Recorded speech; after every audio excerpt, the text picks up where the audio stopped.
How I wish I could lean my dream to a woodland walk, and walk my woodland walk in peace of heart, in slopes of joy and carelessness. But now I must sort out my physical body. Unfortunately, I have discovered that the physical body can be treated as a thing with a code. The dimensions of life, of heaven, the spiritual world, is filled with entrance codes. When we think, in our mind, with a sense of perfect clarity, for instance, touching realness, this is an entrance code for God's help. Our true emotion of need is another. We must need Him. This need, existing within awareness in our mind and inclination, is an entrance code. Deciding to live life actively, to live a little, to go forward, and not just wait the thing out at the interface with placid sorrow, is an entrance code, although I suppose this agent here is more of a vector force, or a gate, than a code. Returning to the physical body. I had said elsewhere that in a dream event, years back, Yahweh, that is God Himself, hovered over the sleeping me and my bed, descending so and asking me, "What is the password for your body?"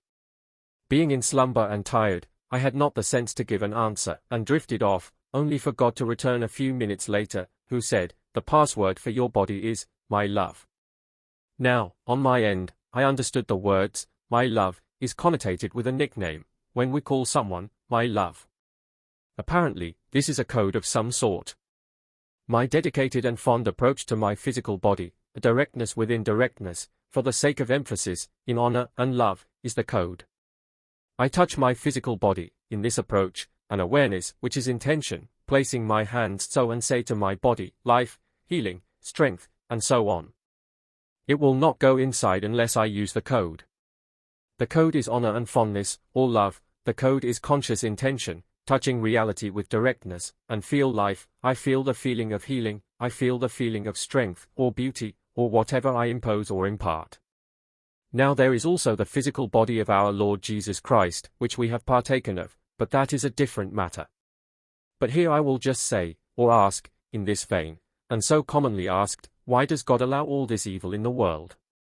Remember, after the fall of man, the fall of the cosmos, the existence of evil and its written code, as it were, came into existence. It was overcome in a unique way. God overcame by a template of sorts, as by a written and new code, all things, all evil, the whole thing, by the code of God as man, which is to say, God as a human, even though He is God.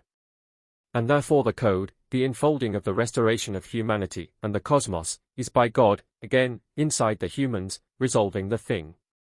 Because the overcoming is now inside the humans, it is through humans, the code is inside us now that God has overcome all things by means of a physical body. God destroyed the devil through the cross by means of a human physical body. The restoration is locked in the human bodies. So, God must be found again inside us to outwork the thing that is outworked before the foundation of the world.